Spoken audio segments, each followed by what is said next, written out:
ইন্নাল হামদালিল্লাহ ওয়াসসালাতু ওয়াসসালামু আলা রাসূলিল্লাহ। প্রিয় দর্শক ভাই বোন এবং বন্ধুগণ, যারা যেখান থেকে দেখছেন, আপনাদেরকে স্বাগত জানাচ্ছি। আমি মোহাম্মদ নাসির উদ্দিন হেলালি। আজকে পবিত্র রমজানুল মুবারকের প্রথম তারাবি আদায় করা হবে ইনশাআল্লাহ। আজকের তারাবিতে সূরা আল ফাতিহা থেকে শুরু করে সূরাতুল বাকারার 203 নম্বর আয়াত পর্যন্ত তেলাওয়াত করা হবে।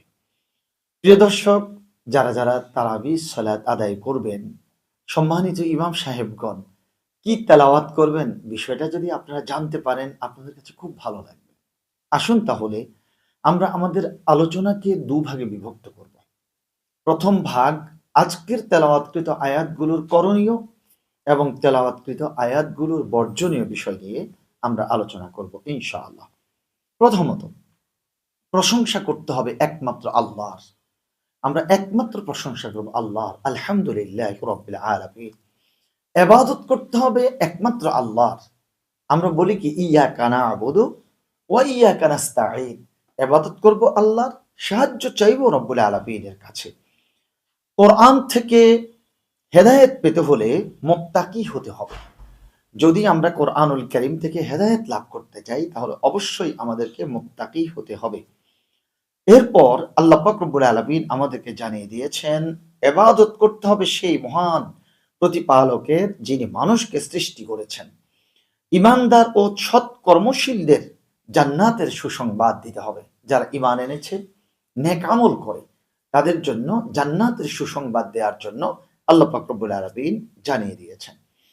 এরপর যাকাত দিতে হবে এবং জামাতের সাথে সালাত কায়েম করতে হবে।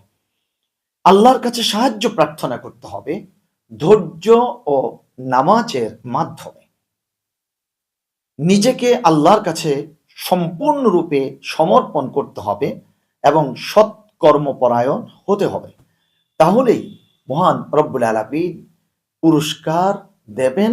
রব্বুল আলামিনের কাছে ওই সমস্ত ব্যক্তিদের জন্য রয়েছে মহান পুরস্কার।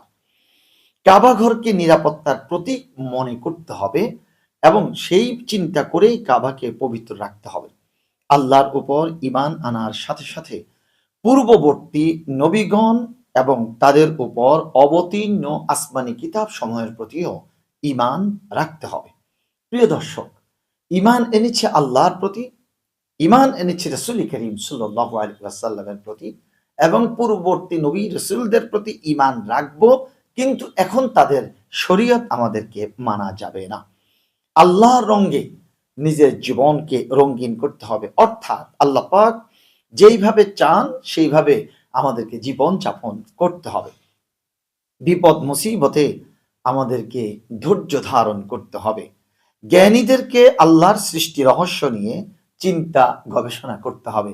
রব্বুল আলামিন কেন আকাশ সৃষ্টি করেছেন, কেন জমিন সৃষ্টি করেছেন, কেন বিভিন্ন মাখলুকাত সৃষ্টি করেছেন, এই বিষয়ে আমাদেরকে চিন্তা গবেষণা করার জন্য রব্বুল আলামিন নির্দেশ দিয়েছেন।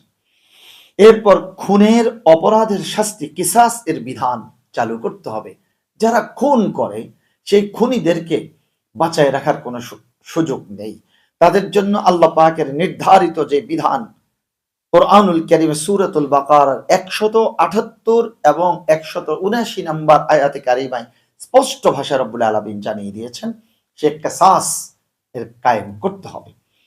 এরপর মুমিন মুসলমানদেরকে রমাদানুল মুবারকে অবশ্যই রোজা পালন করতে হবে।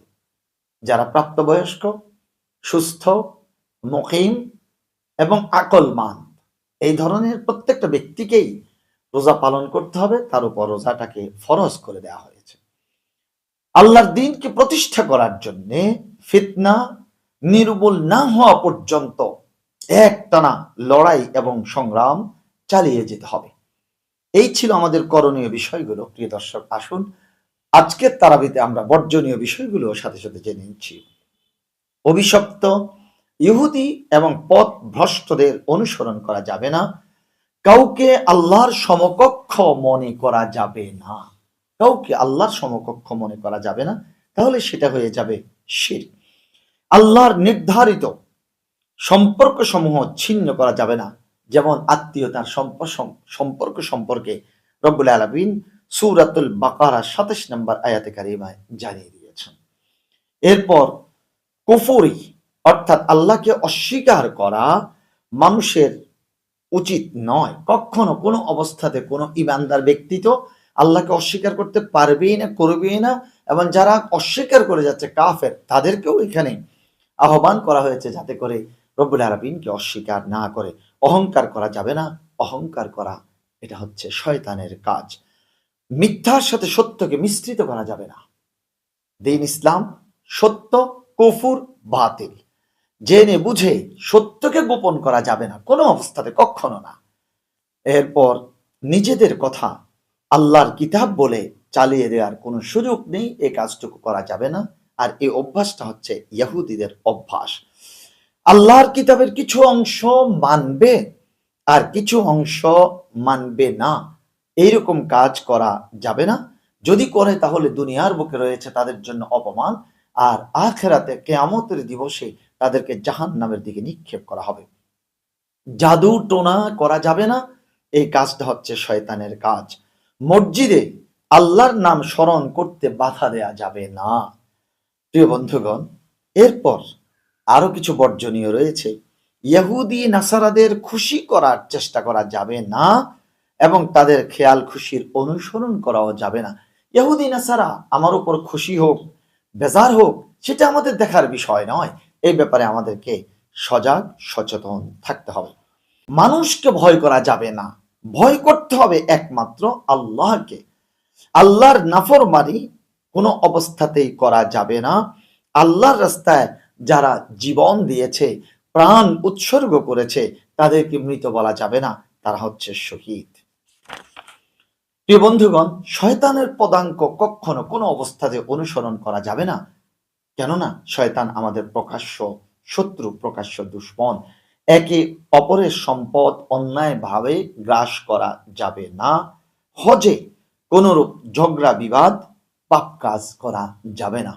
আসুন আজকের প্রথম তারাবিতে করণীয় এবং বর্জনীয় আমরা যা কিছু জানলাম, শুনলাম, করণীয় বিষয়গুলো গ্রহণ করি, বর্জনীয় বিষয়গুলো বর্জন করে চলার তৌফিক রব্বুল আলামিন আমাদেরকে দান করুন। পরবর্তী আমাদের দ্বিতীয় পর্ব দেখার আহ্বান জানিয়ে আজকের মতো শেষ করছি। আসসালামু আলাইকুম ওয়া রাহমাতুল্লাহি ওয়া বারাকাতুহু।